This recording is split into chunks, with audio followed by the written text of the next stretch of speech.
U.S. Secretary of State does not trust that Kiev will join NATO. Biden, Russia cannot support years of war.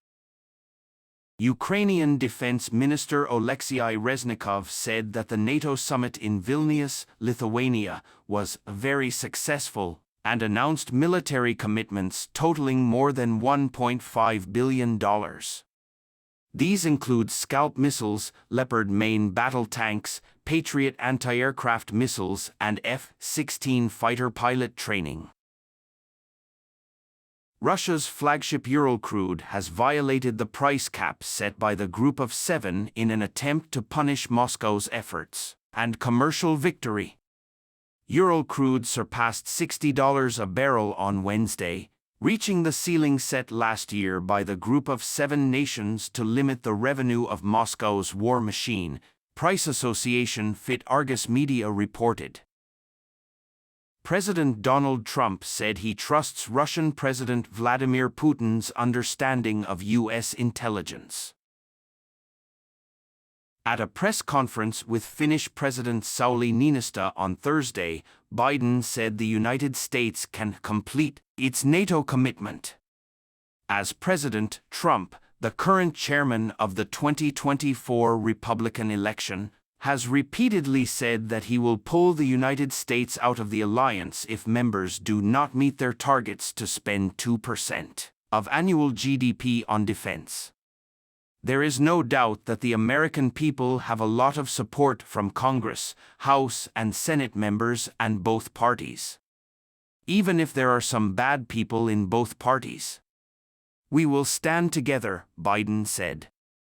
Presidential palace on the Baltic Sea coast. In another break with Trump, Biden also spoke about the Kremlin's role in the campaign in the 2016 election.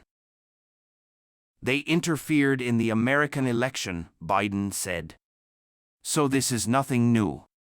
That's what they've done and tried before. 5 years ago, in the same president's home, Trump downplayed the Kremlin's role in the 2016 U.S. election and said he believes Putin has it. He simply refused to interfere with Russia. A Russian businessman said Britain seized the Canary Wharf superyacht only to seriously criticize the Russian government, his lawyer told a British court.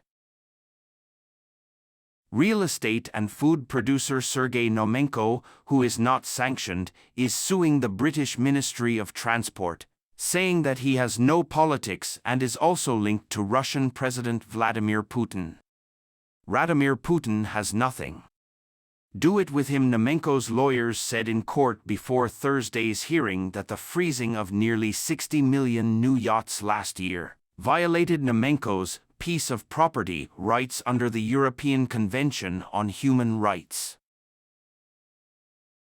The government said the ship was seized because Nomenko met the criteria for a person with Russian ties.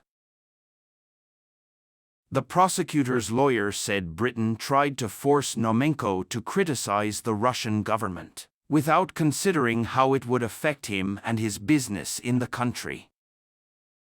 His lawyer, Nigel Giffen, said in court documents, whether these messages are addressed to voters at home or consumers elsewhere, the impression is, Biden about Prigozhin, I'll be careful what I eat. Biden reports on Wagner. The trial and short-term action of the Russian army will be at central risk. Biden said at a press conference in Helsinki after touring 3 European countries on Thursday, if I were him, I would eat carefully. I take care of my menu. Kidding. Russian security. It's about a serious incident where his services used nerve gas and polonium to kill Putin's political opponents. Biden said that at the NATO summit in Vilnius, world leaders discussed Prigozhin's current location and were unsure how the attack would affect Russia's actions in Ukraine and the future of the Wagner Group. Russia detained Deputy Minister of Digital Development on corruption charges. Russia's investigative committee has arrested Deputy Minister of Digital Development Maxim Parshin for corruption, according to local media reports on Thursday.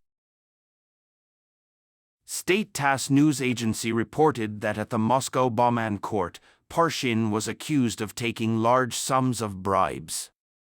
The court is considering his request to be held in custody until September 12, Interfax reported. Biden says he does not think that Russia can support the years-long war in Ukraine.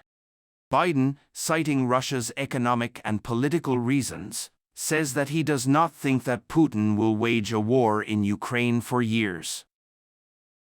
"I don't think Russia can support this war," Biden said at a press conference in Helsinki on Thursday, when asked by journalists whether a war of nearly 18 months would last for years. "I think it will eventually happen.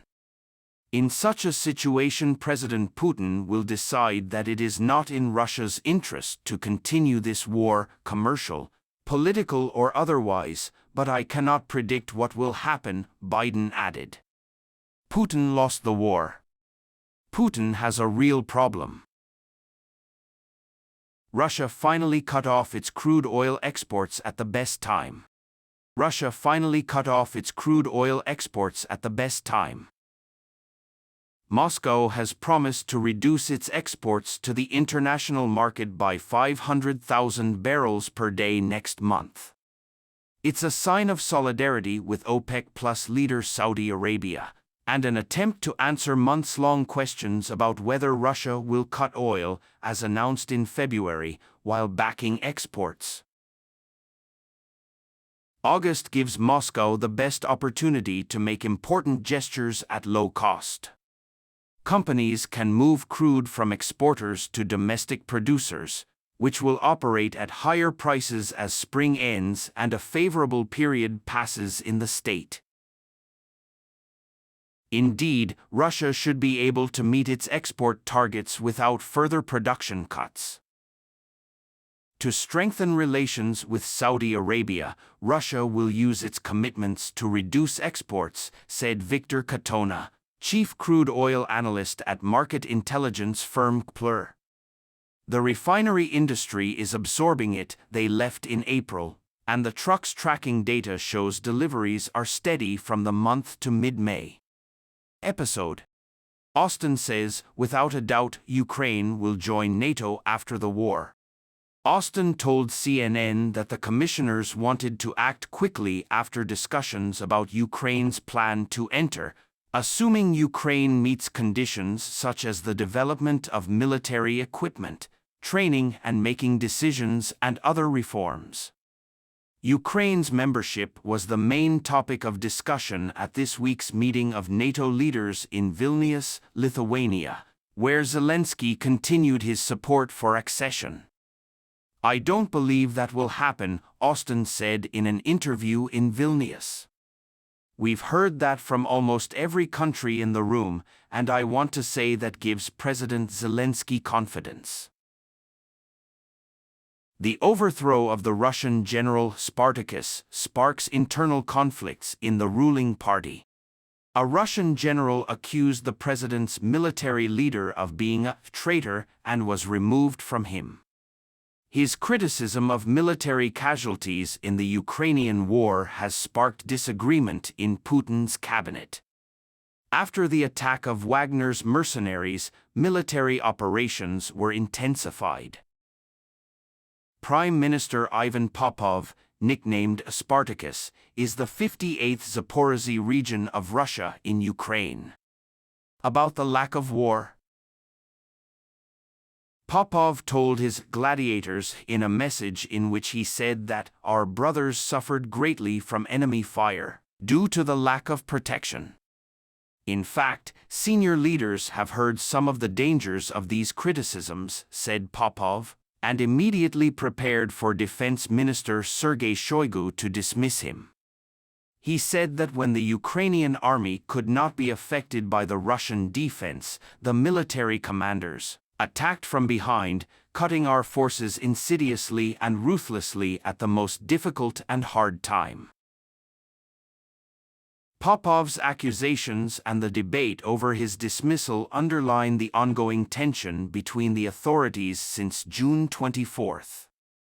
Sergei Surovkin, another senior commander, has not appeared in public since the coup ended, as security services tried to determine whether the military had knowledge of Prigozhin's planned attack. Surovkin, who was repeatedly praised by Wagner's founder, was questioned by investigators about his mercenary relationship, according to a person familiar with the matter.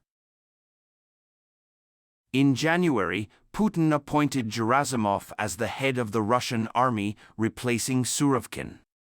Surovkin is an officer nicknamed the Doomsday General for his brutal actions in the Syria operation. He also supports Shoigu, who is Putin's longtime friend and has worked with Putin for decades.